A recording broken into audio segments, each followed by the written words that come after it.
भगवान कृष्णाने सांगितलेले कलियुग काय आहे?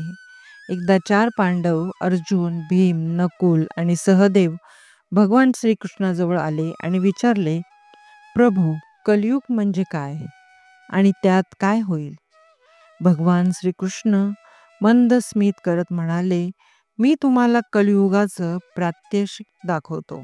त्यांनी आपल्या भात्यातून चार बाण काढले आणि धनुष्याच्या साहाय्याने चार देशांना सोडले. भगवान कृष्ण म्हणाले, जा, हे बाण शोधा आणि माझ्याकडे परत आणा. चारही पांडव वेगवेगळ्या देशांना निघाले. अर्जुन जंगलात पोचला.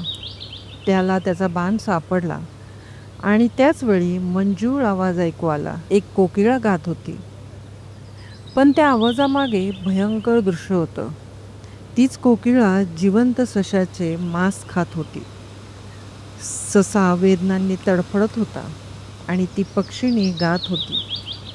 अर्जुन हादरला आणि तिथून निघून गेला. भीमाने ज्या ठिकाणी बाण उचलला तिथे 5 विहिरी होत्या. 4 विहिरीमधून पाणी ओसंडून वाहत होते, पण मधली विहीर कोरडी होती. हे पाहून भीम विचारात पडला. इतकं पाणी असूनही ही मध्यवर्ती विहीर का कोरडी? नकुलाने बाण घेतला आणि पाहिलं, एक गाय वासराला जन्म देते.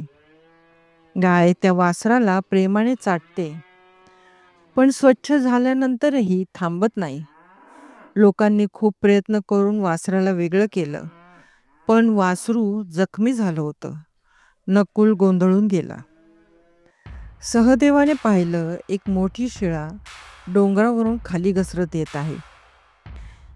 ती वाटेतल्या झाडांचा, दगडांचा चुरडा करत आहे. पण ती शिळा एका लहान रोपाजवळ येऊन थांबली. हे पाहून सहदेव थक्क झाले. सर्व पांडव परत आले आणि त्यांनी आपले अनुभव भगवान श्रीकृष्णाला सांगितले. भगवान श्रीकृष्ण हसले आणि म्हणाले, अर्जुनाने पाहिलेली कोकिळा म्हणजे कलियुगातील धर्मगुरू. त्यांचा आवाज मधुर असेल, ज्ञानही असेल, पण ते भक्तांचं शोषण करतील, जसं ती कोकिळा ते सशाचं करत होती. भीमाने पाहिलेल्या विहिरी म्हणजे श्रीमंत लोक. त्यांच्याकडे धन असेल, पण गरिबांना काही देणार नाहीत. नकुलाने पाहिलेली गाय म्हणजे पालक. त्यांचं अतिप्रेम मुलांना बिघडवेल, त्रास देईल.